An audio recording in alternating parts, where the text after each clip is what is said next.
So, I will be your host for today. So, first, how are you? I'm very good. How are you doing? I am also good.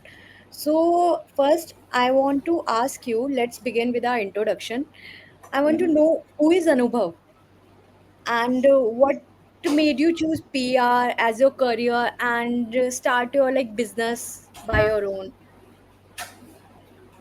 That's a very interesting question. Who is Anubhav? So, Anubhav is, if I can just say that, Anubhav is a guy who is full of dreams, who has always strived in his life to do things beyond my capacity, if I can say that. Uh, Anubhav was a guy who wanted to play cricket for India but could not. Played state level for Jharkhand, which is my state. Played national level straight out 8 years for my school. Captained 6 years out of 8 years what I played, and then was heartbroken when I knew that I cannot play cricket. So after that, I joined engineering, but dropped out from there as well. I was doing mechanical from Ramaiya, Bengaluru, because I wasn't like my heart wasn't into engineering. And then mass communication happened. And Okay. to be honest, I wasn't even aware when I was starting mass communication that there is a field called public relations, or I want to do a career in public relations. It was just a subject for me in the first year. But as I completed my graduation and in my last year, it like I still remember the talk with my HOD that you are a good communicator. You can try into journalism, advertisement, and PR. So, to be honest, I tried into advertisement, I tried into journalism, I tried into PR, and I think PR had the highest number of magnet pull for me. So PR, and also I like the verb like public relations.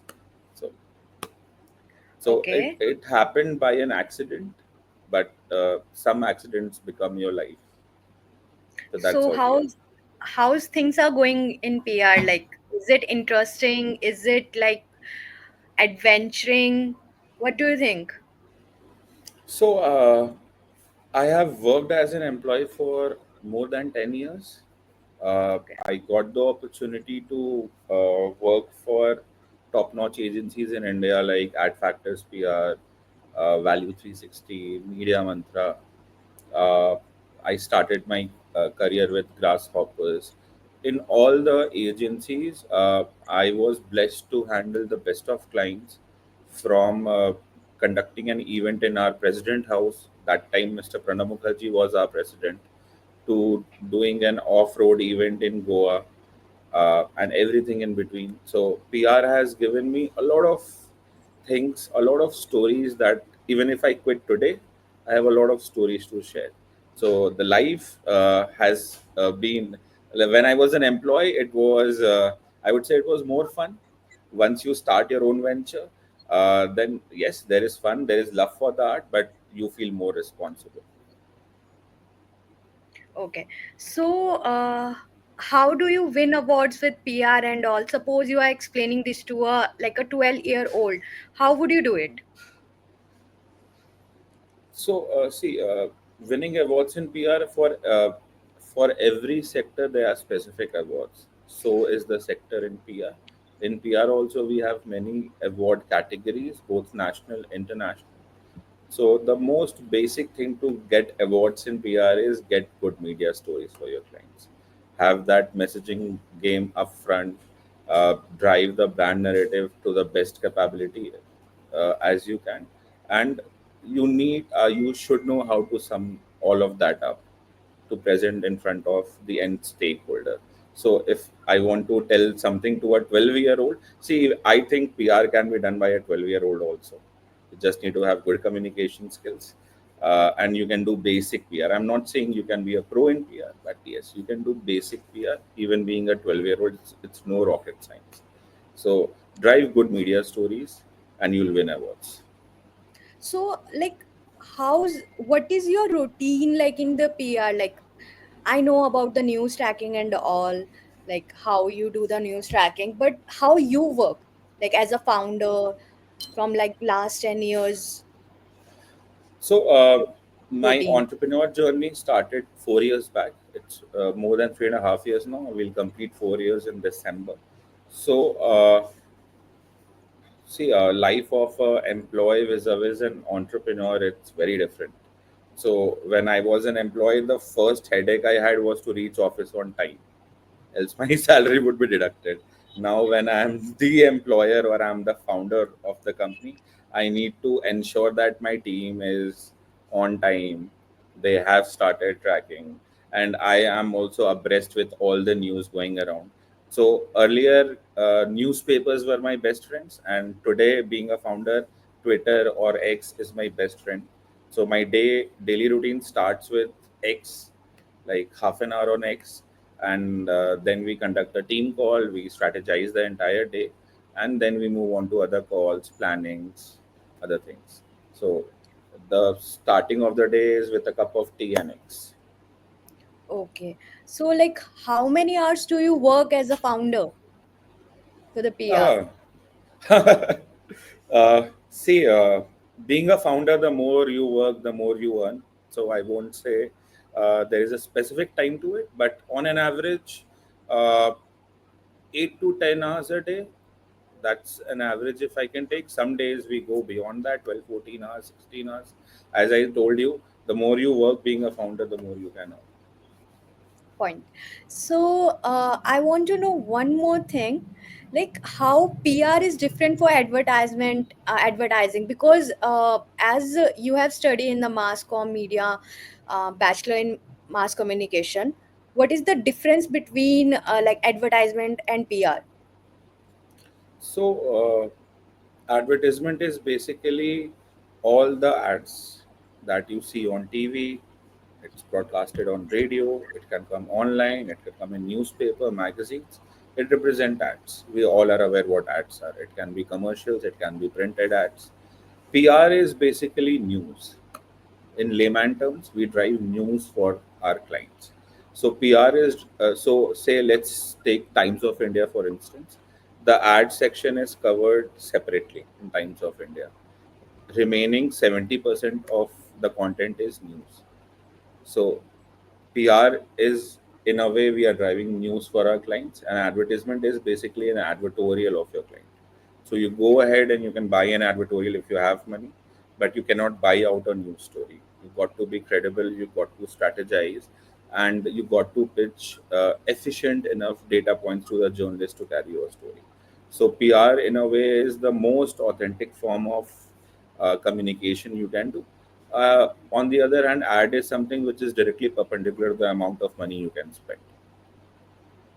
Okay, so there is a very basic question in the PR, that is there any fame in the PR industry? Like if someone is like any of your client is having any PR from your side, are they getting the fame? Like clients have a myth, if they can get the fame, they can get the popularity, they are going to be famous and all. So there is a very basic question. So, if I can just say in a very layman term, yes, there is fame, but fame, it depends person to person or company to company. We specialize in corporate PR. For corporates, the fame is on a different level. They their stakeholders are different. It can be government officials, it can be a normal consumer, it can be say policy makers when you're doing PR of corporates. Vis-a-vis, say, if I'm doing celebrity PR, for them, fame is very different. If I'm doing PR of a Shah Rukh Khan or a Kangna Ranaut or Amitabh Bachchan, for their definition of fame is very different. Vis-a-vis, say, an Apple or a Google or a Ola or an Uber. So yes, there is fame. The founder starts coming into the limelight, media stories, podcasts, influencer marketing. All these are parts of PR. So yes, if you are asking, is there fame? Yes, but fame is categorized based on whom we are doing the PR for. For a celebrity, it will be different. For a corporate, it will be different. For a political party, it will be different. And for a, if we are doing public advocacy for a government agency or for an NGO, for them fame is different. So yes, we PR is completely utilized to bring forth your spokesperson, your company, or your narrative into the limelight. There is a very basic question in the industry, like if they are doing the advertisement, they are going to get leads. A client get Mhm. leads in the corporate Mhm. sector, okay, but if they are getting the PR, are they getting any leads in the business, or are they getting any benefit in the business, or they just getting into the brand's business, that they are becoming a brand, or they are getting the leads as well through the PR services? So, see, PR is not primarily used to generate leads. For that, we have digital marketing.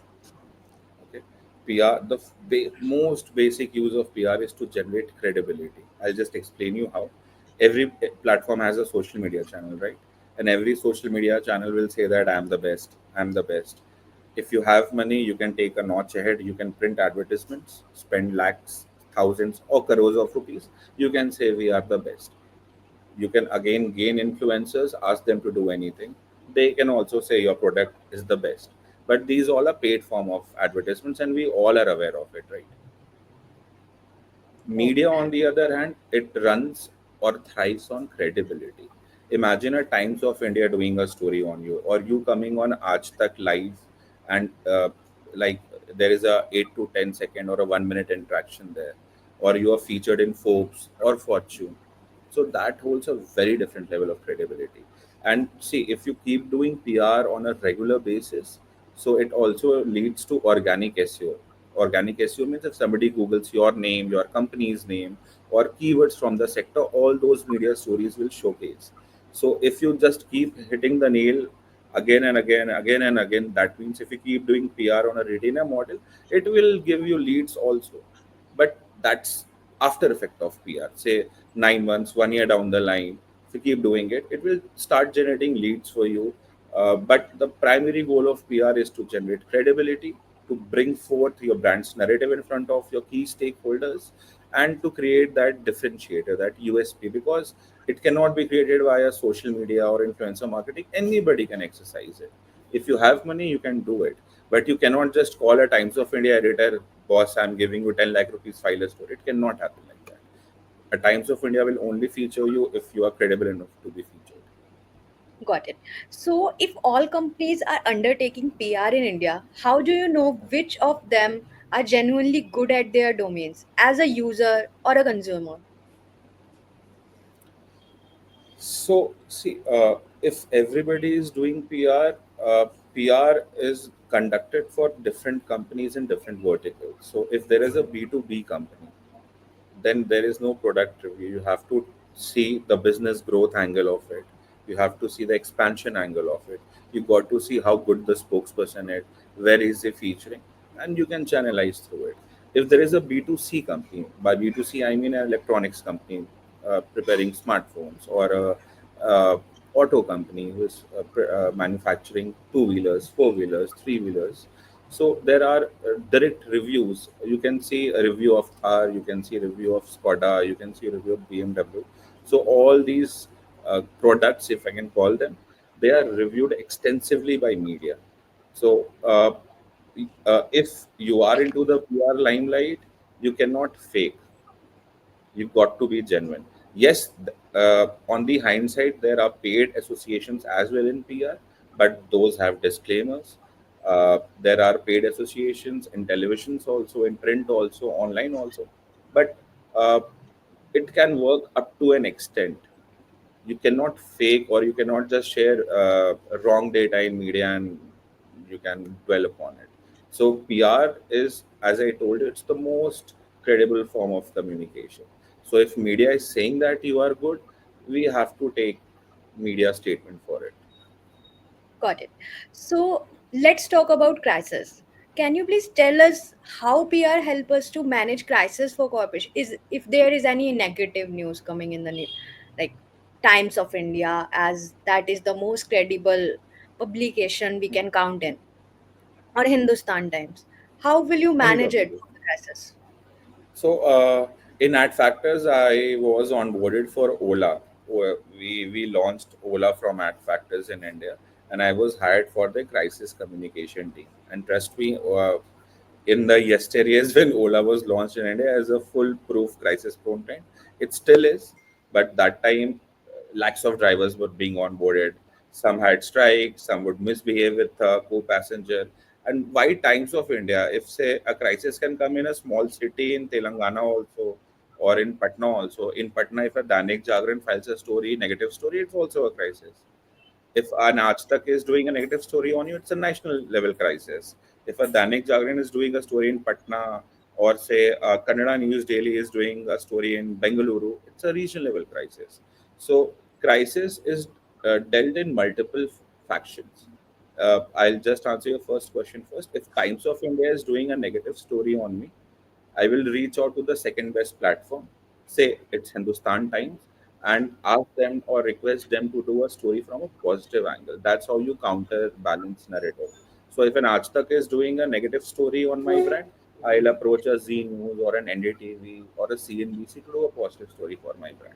So that's how you do counter narrative balancing. But it's not the only thing how you manage crisis.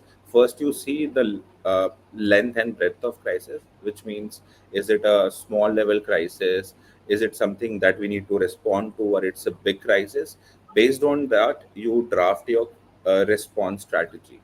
So the response can be even small as a tweet. The response can be as large as your spokesperson coming into the forefront, giving a TV interview, giving interviews with platforms like Times of India, Hindustan Times. It can be Economic Times, Business Standard, depending on the nature of the crisis. So first we judge how big or small the crisis is. Second, we judge the orientation of crisis. So it's I'll just like to add to it. Today is a world where we thrive on social media, right? Yeah, And uh, a crisis is something which can happen from anywhere. Four people fighting on Ola's platform is also a crisis. Ola has nothing to do with it. true. So you have to first see what's the scale of crisis. Is it a social media crisis? Is it even relevant for us? Is somebody faking it? Or if it's a genuine crisis where Ola's drivers are doing something, or they're harassing customers, or doing a union strike. So depending on the nature of the crisis, we address it.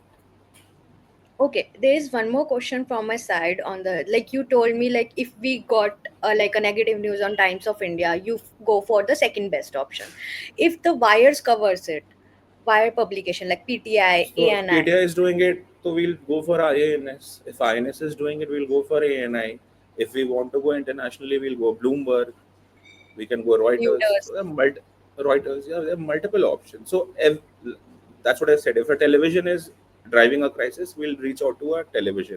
If a wire is driving a crisis, we'll reach out to a wire. got it.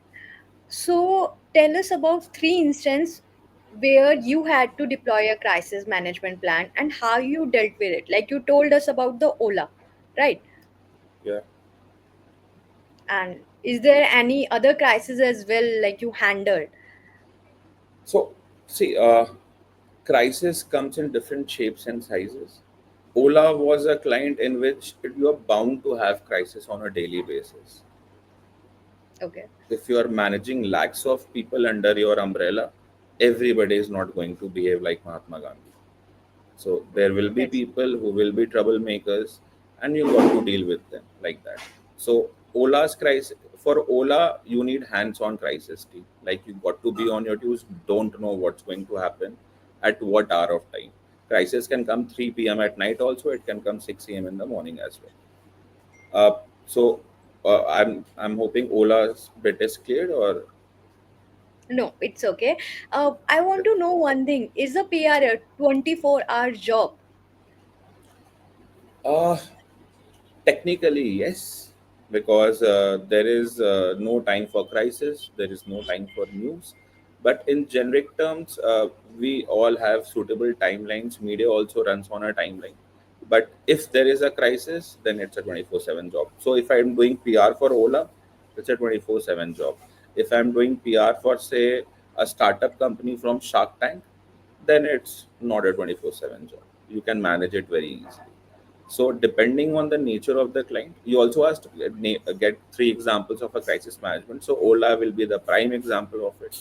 We handle one world's biggest extramarital dating app called Gleaden. And we faced one crisis recently. So in India, there is a trend: women are killing their husbands, right? Some are cutting and filling them in bags and throwing them off cliffs. So so media is very avidly picking that news up. And recently, we noticed that they have also started quoting Gleaden. Like, we Okay. come up with extramarital dating trends every time, right? So for and we are our data is being showcased in prime time with the murder news, and we have nothing to do with it. So it's a situational crisis, if I can put like that. So to curtail it, we conducted a pan India survey with Ipsos, and day before yesterday only we had a press conference in New Delhi, and we invited all the media channels there. So the idea was, rather than you quoting our data behind our back, and you can spin it in any way, the spokesperson of Glidden, we have invited them from Miami and France. They are here in India. We have a pan India survey conducted with Ipsos, which is one of the biggest research agencies in the world. And now, if you want to ask questions, is Glidden facilitating murders or anything, you can ask them directly. So, the idea was to take the bull by its head. Got Media it. will any which ways quote Glidden.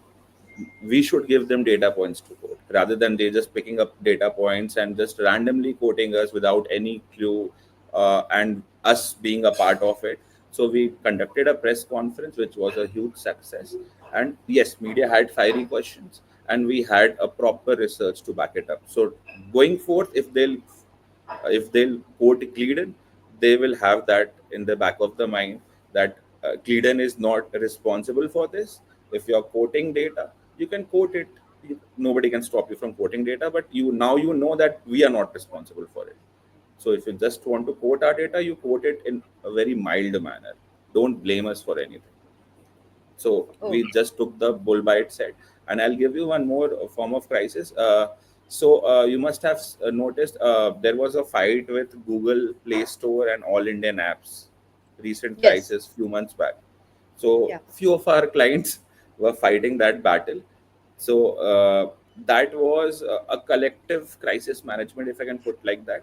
So we collaborated with other PR agencies of different apps, and all of us had one communication plan, and we started responding to Google queries, to legally also and via media also. So this is one of the examples of collaborative crisis management, where multiple agencies move towards the same goal. It's not like every agency is calling the same journalist. That's a pre-planned thing. But like, the more you are, the bolder the step can be. So we collaborated with other companies also to take on Google, and not only legally but through media as well. Okay. So a lot of people in the industry say that PR is changing with the advent of social media. What's your take on it? Absolutely. So I just told you, social media can make or break you. It can create crisis anytime. It can even make you a hero out of the blue. And we have seen n number of examples of it: people getting viral on social media, and people destroying their lives on social media. We have n number of examples of it. So what happens now is, in the era of social media, there is too much information flowing, and you don't know which information is right, which information is wrong, being a layman person.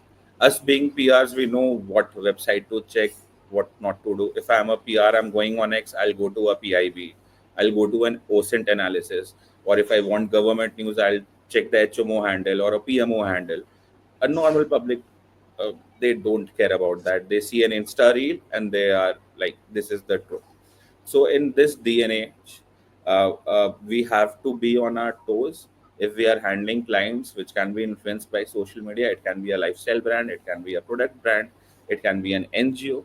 So we have to be on our toes. And in today, not only PR, but we also have to have a social media game very strong. And when I say social media, it's not only limited to your Meta, which is Facebook and Insta. I'm talking about LinkedIn also. I'm talking about X also. I'm talking about YouTube also. So in today's world, when social media is completely, I would say, flooded with information, I'm not going into good or bad information or good or bad content. You as a brand manager or as a PR for your client, you have to form a narrative which works cohesively with the social media team. So it's not like in the yesteryears, like PR team is separating functionally, or social media team is separating functionally, or your spokesperson is like, I don't want to face the media. It's not the case right now. Your spokesperson has to face media. Your spokesperson profile has to be very prominent. When I say profile, I'm talking about LinkedIn and X. So their profiles has to be very prominent uh, to help PR activities, I would say, blossom or to have a better effect. So it also helps in managing crisis. So if we have a crisis and if our social media handle is good, we can revert to the crisis, right? If there is a crisis and we have 100 followers on Instagram, I don't see any which ways you can respond to a crisis.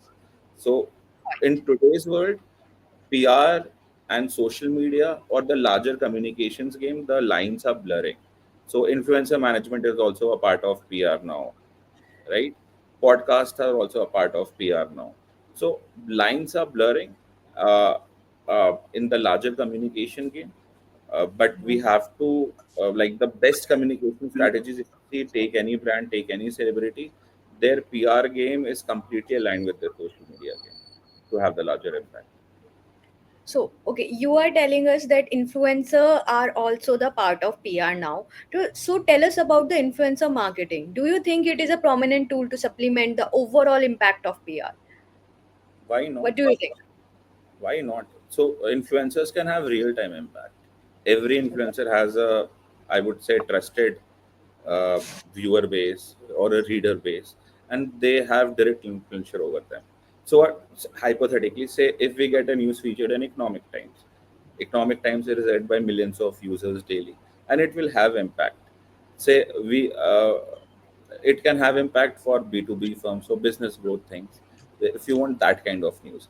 But say if I am a telephone brand, or if I'm a if I'm a clothing brand, or if I'm any other B2C brand, and if I want to sell my products, an Economic Times article won't sell that many products as compared to say three influencers from different cities or one big influencer from India. So influencers have real time connect with the audience. So it's not only used or exercised to highlight your PR activities, but it's also actively used to have real time conversions. It can be business conversions, it can be product selling, it can be spread of credibility, or it can be just say uh, informing about a new launch or a new restaurant launch or a new product launch, anything. So it's completely integrated. The best, that's what I said, the best PR strategies you will see in today's world, which is completely integrated. Social media, PR, influencer marketing, all three in one. Okay.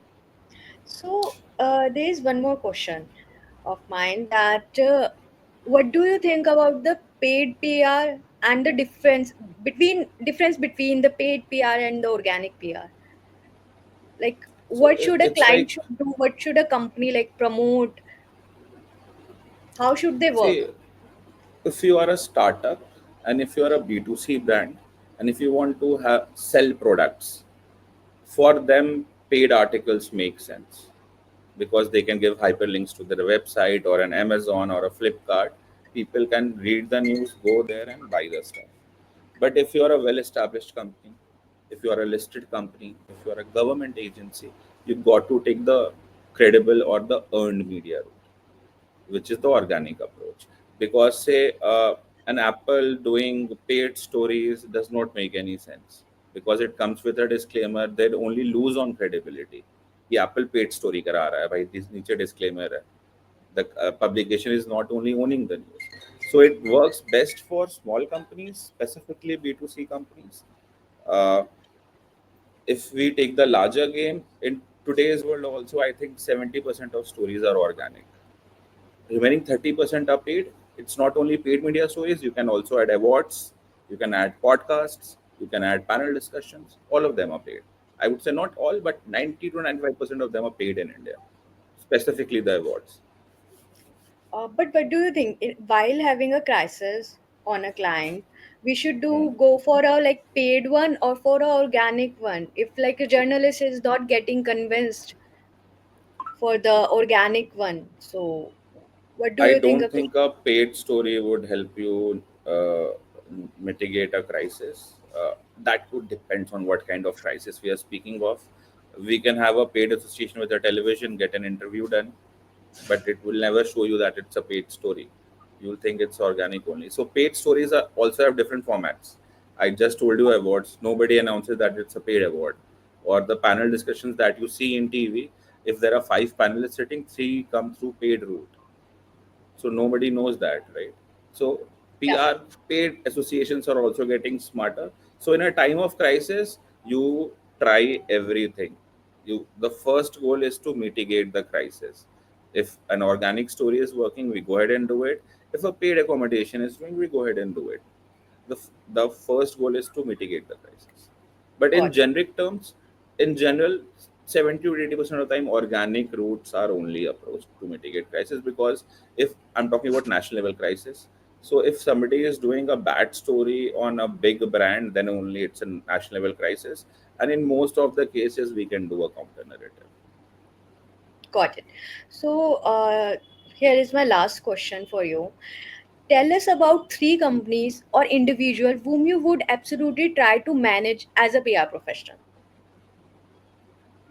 See, I don't have wish lists, but and I also And don't do celebrity PR. But if you okay, are asking just like a fanboy approach, I would love to do a celebrity PR for, and she is now an old actress, but my favorite, Mrs. Karina Kapoor Khan. If you talk about a brand, I would love to do PR for Apple okay, and Bugatti. That's my favorite brand. So we have a big base of auto clients, but we haven't reached to the Bugatti level yet. So Apple and Bugatti, and if you talk about public advocacy thing, then any government agency. It can be a try, it can be FICCI, ASOCHAM, or if needed. So I've had the blessings of God to meet Mr. Pranab Mukherjee, conduct an event in the President House while I was working with Ad Factors. So would like to replicate that again in my own company. okay. So that was my last question, but I'm curious to ask one thing that Please. what do you think, like how if a student want to go for the PR activities in the college, as you in the first question you told us about like नहीं पता था कुछ भी कि कैसे enter करना है, किस फील्ड में जाना है, right? So what do you think, like क्या करना चाहिए पीआर में एंटर करने के लिए? First step what should be as a student? So the what is most your basic thing advice? is you go ahead and do a mass communication course from any college. Okay. So if I may, if I so see, half of my life until 18, I was only playing cricket. I wasn't bad in studies. I always had 80% plus, but my entire life was dedicated to cricket. Used to get a 4 in the morning, do exercising, go to school, come back, go to practice, come back, finish my homework, and again practice and sleep. So I followed this process for 18 years of my life. And when I was 18, IPL wasn't introduced. So if you cannot play for under 19 India, you cannot play for India. So I left cricket when I was 18, when I was doing 12th. So luckily today, the younger generation does not have that problem. They are pretty much aware than, I would say, our generation, if I can put it like that. So the True. most basic step you do if you want to engage PR as your profession, you go ahead and do a BJMC, a basic graduation course. A master's would also add feathers to your study, but even a graduation can help you. After your graduation, please go ahead and do internship in any PR agency you get, any good PR agency to be precise, and then you will know the route yourself. So I study from. So I told you I was an engineering dropout from Amiya, and there was a phase in my life I did not know what to do. So my dad one day just picked me up in morning. I'm a resident of Ranchi, Jharkhand. He just picked me up. I was in my shorts. He made me sit into the car, and we drove to Jamshedpur. The next thing I know, I'm sitting in Karim City College in front of my HOD, and we are signing my admission for mass comm. And Karim City is a very small college. It's even smaller than my primary school where I studied. So it's a completely semi-government college. Okay, so but uh, see, its stature is not built with like magnitude. So whatever I am today, it's because of Karim City. But if you study in smaller colleges, you also have to struggle that much. So I still remember my first interview in Delhi. So I went for the interview. A very pretty lady came. She opened India's map, and her first question was, please tell me तुम्हारा college कहाँ है India के map में, तो तुमको internship दे दूंगी मैं. And I felt so bad about that. But the biggest achievement is nothing stopped me. Went ahead, gave 10 interviews, 20 interviews, got my first job. I was bullheaded that I don't want to do internship because I need to earn money from the first. So people were offering me internships. Most of the agencies were offering me, and that's the way because I don't have experience. You got to enter through the internship route, but I wanted to earn, wanted to support my family. Circumstances were different, so I just kept getting giving interviews. With every interview, I kept getting better. So I don't know, 10th or 12th interview, I cracked my first job, started working there. So, and also when I was leaving PR, going back to my hometown, the first agency that rejected me offered me a VP job. कि भाई हमारे vice president बन जाओ, when I was planning to start my own company. So yeah, that time I rejected them. That's So great. yeah, so see, PR is no rocket science. If I can do it, coming from Ranchi, studying in Karim City College, and I managed to work in all the top-notch agencies in India, Ad Factors, Genesis, Value 360, Media Mantra, and I've only handled top-notch clients. It's not like somebody has told me कि तुम रांची से हो तो तुम छोटे clients संभालोगे. I strived for bigger clients. I strived for bigger challenges, and that has led me to start my own agency, which is completely work from home.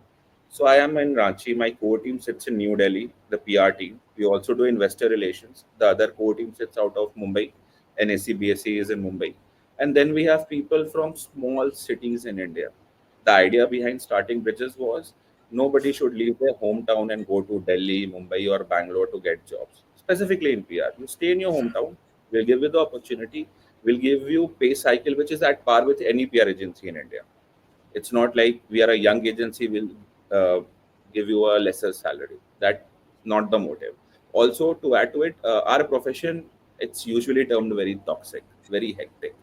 So I wanted to create an agency or wanted to build a cycle or an atmosphere where people work willingly. You give them respect, you give them opportunity, you create a favorable environment. I would say a very fun loving environment. Give them good salaries, whatever they deserve. It's not like if you give, like, you cannot lose employees for 5 7,000 or 5 10% hike. It's like rubbish, and majority of agencies do it. The most the hardest thing is not to get clients, but hardest thing is to form a very sound team which can handle any client. So these are the basic pillars on which we have built bridges, and by God's grace, we'll turn four. And the USP, if anybody asks me what's the USP of your firm, I don't tell them it's a work from agency. I don't tell them that we want to hire people from every city in India. I tell them that we have a 99% retention rate of our employees, and we have 99% retention rate of our clients. And it's been 4 years. You had a great journey. Nice. So God's thank you so grace. much, Anubhav. Thank you so much, Anubhav. We had a great interview. You answered so professionally, so politely. It was great meeting you, having such a great conversation with you. Thank you so much, Anubhav. It was really a pleasure talking to you as well. Thank you so much.